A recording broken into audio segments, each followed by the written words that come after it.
Hey everyone, Dennis K here with Belize Islands Real Estate, coming to you live in this beautiful Sunday afternoon. Well, I guess it's Sunday evening my time. It's April 19th today, and just thinking about a few things that I want to talk to my clients and potential clients about regarding Belize real estate. You know, in this time of the COVID-19 and the coronavirus, as it affects people all over the world. Billions of people are being affected. United States, it's reported now that 21 million people just filed for unemployment. The country of Belize is shut down. Can't even get down there if you wanted to right now. And I was thinking, you know, a lot of people might be putting their dreams and plans of owning a property in Belize or investing in Belize on hold. And understandably so. I mean, with uncertainty comes retraction. And you know, I get that. You know, when times are tough or uncertain, people tend to kind of tighten up house, so to speak. They tighten up ship. They're not as free spending. They're not going out and well, of course, they're not going out to expensive restaurants. Restaurants are closed, but they're also not going out on big shopping sprees or doing things like that. They're more reining their money in just because of not quite sure what's going to happen in the future. And but what I learned going through 2008, and I was reminded of this in the past 48 hours, is that although some people will be affected during this deal, there's a large amount of people who will not be affected.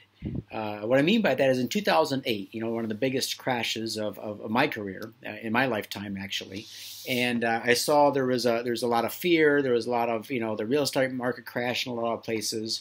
And we were wondering what was going to happen to Belize.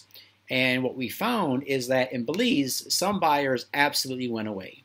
Buyers that were already stretching it to purchase in Belize. Buyers that were kind of interested but not really committed on doing something in Belize. Those buyers went away.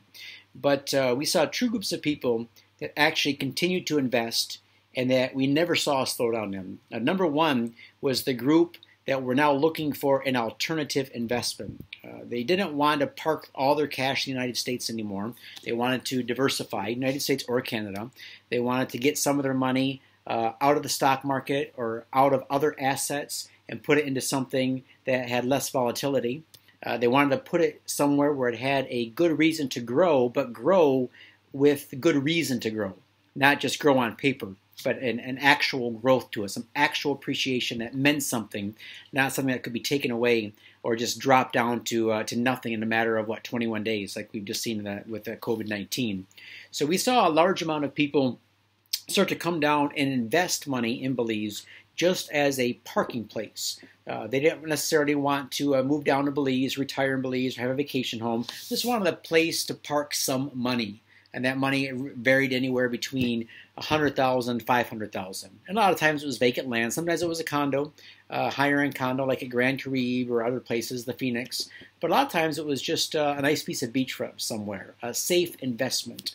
And then the other thing that I thought was really interesting was as the United States and Canada were in contraction mode, we had this little pocket of clients up in Alberta, Canada. Just north of Edmonton. So the Calgary market, the Edmonton market, and the Fort McMurray market, where the oil sands are up there, we had a lot of young guys making just a ton of money.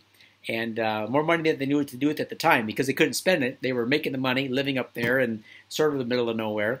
And they were looking for a place in the sun, especially as they went through the cold winters. So starting in 2009, 9, 10, and 11, I made a lot of sales, and thank you, Canada, because you guys really helped Steph and I out. You helped pay the bills, and actually not only that, but because of your sales, I was able to get into real estate investing myself.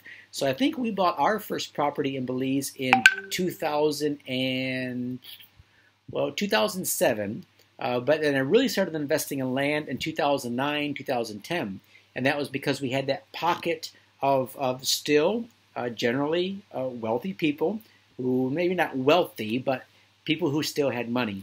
And so anyways, I was reminded of that the past 48 hours because I was on 6 different Zoom calls with clients and potential clients who are looking at buying property right now, as in today, not putting it off, not saying we're going to wait till we come down to Belize. right now they're asking me what is available so I can pull the trigger on something. And these clients ranged from living in Canada, Paris, France, out west of the United States, British Columbia, New York. And so what that reminded me of is that, look, just because many people are going to be affected by this doesn't mean everybody is affected. And like I mentioned in one of my other videos, with Ambergris Caye being such a small market, I mean, you're talking, 25,000 people live there. The island is 95% uninhabited, just in its raw natural state. On that west side, where many of you are looking, you've been looking at beachfront. We went through this with a client the other day. I think there were 2 or 3 beachfront lots in Laguna Estates, maybe 4 or 5 beachfront lots around Secret Beach and North, and then another 1 or 2 past that. So 5, 6, 7, 8, 9, 10 beachfront lots that we counted. Now, granted, there might be some others there that I'm not aware of. So let's say it's 15. Let's say, okay, let's double it. Let's go from 10 to 20. Let's say I really don't know what I'm talking about. And there's 20 beachfront lots on 25 miles long of coastline on Ambergris Caye's west side, the preferable side, where there's no seagrass or trash, beautiful swimming water, secret beaches over there. So what are we looking for now? What is the population of the United States and Canada?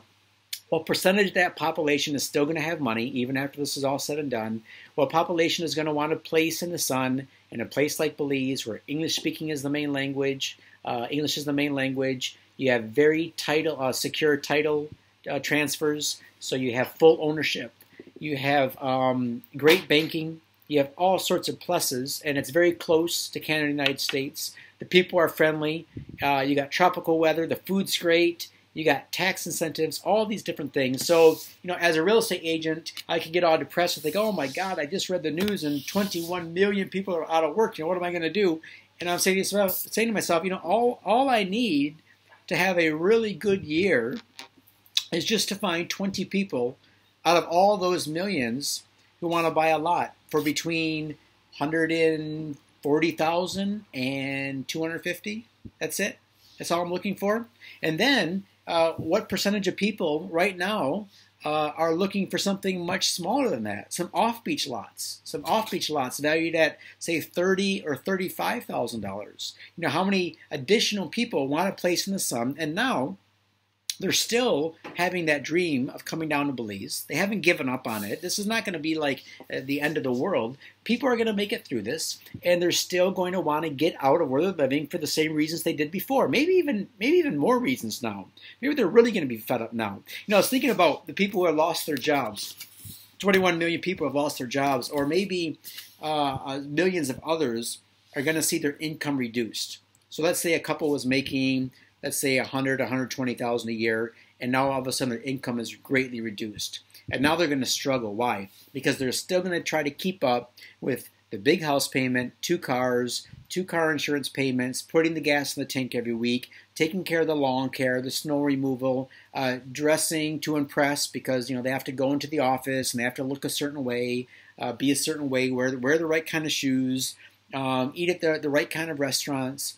What people don't realize is that they don't have to keep living like that if that's not the lifestyle they want. They don't have to struggle.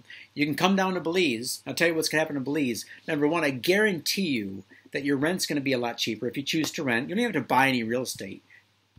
Rent yourself a simple 1 or 2 bedroom apartment. All right. You have no car payment. You have no car insurance. Your health insurance costs are going to drop at least by half. Guarantee you they're going to drop by half. What else is going to drop? Your food cost. Food is a heck of a lot cheaper in Belize. Restaurants are much cheaper. You don't have to dress to impress anyone. You can wear baseball caps. You can wear flip-flops and T-shirts all day. What else? There's a lot of cost savings there. So you get yourself a bicycle or a golf cart, and you live the island life.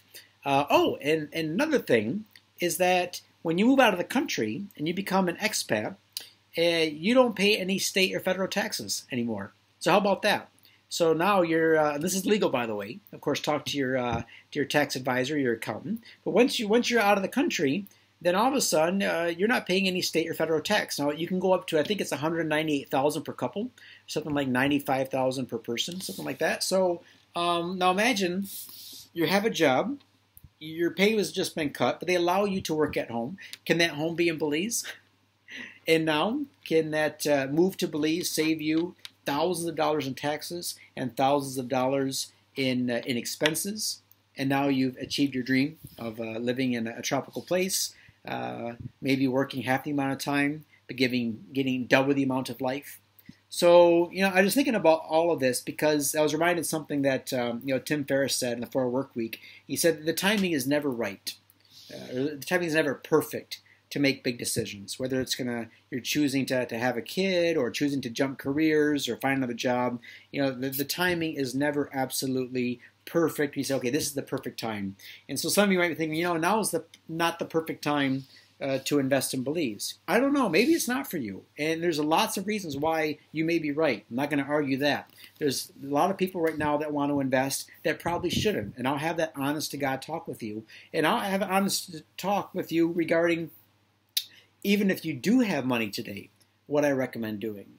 For example, I had a few clients recently say they have a budget of $500,000 to $750,000. So, okay, we can find you something. Absolutely no problem. But I'm going to give you some other opportunities as well that are a lot less than that, right? And if those of you who've been following my videos for a while, I'm not all about pushing and pushing and pushing for the high sale commission deals where I could just, just push those all day long and just be fine, because I don't think that's the right investment for most people. It is for some.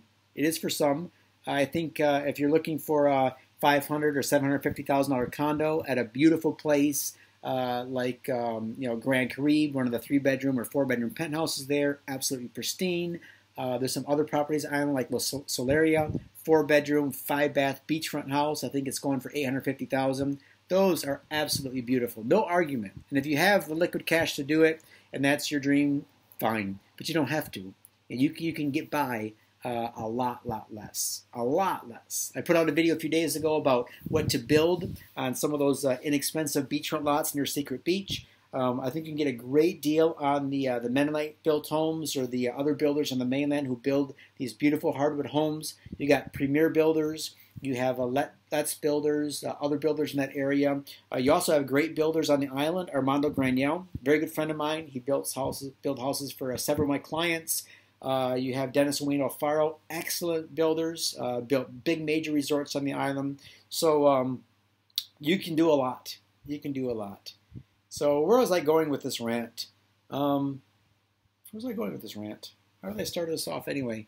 Oh yeah, just going with 21 million people out of work in the United States. It's a shocking number. And yet I was reminded the past 24 hours that there's huge numbers of people that are still doing okay and that are going to be able to take advantage of this now. They're not going to have to wait. They're not going to have to contract. They can actually use this time to expand responsibly and to still move forward with their dreams. So if I can be of help with that, if you want to have a conversation with me, let me know. I'll make myself available anytime this week. I'll be in the home office. Obviously, I'm not going anywhere. We're still on lockdown here, and we're doing all we can to respect those laws, and not just because they're laws, but because we respect and love people. And we don't want to get this ourselves. We don't want to spread this around, so we're doing everything we can to be safe. And hopefully, the more of us that are able to do that, the quicker this can pass through us, and it'll be better for everybody. So you guys take care. Hope this was helpful today. Maybe gave you a little inspiration on a Sunday afternoon. And again, if you want to chat, hit me up on my email, denniskii@gmail.com, and we'll set up a Zoom call for the next day or two. Take care. Talk to you soon.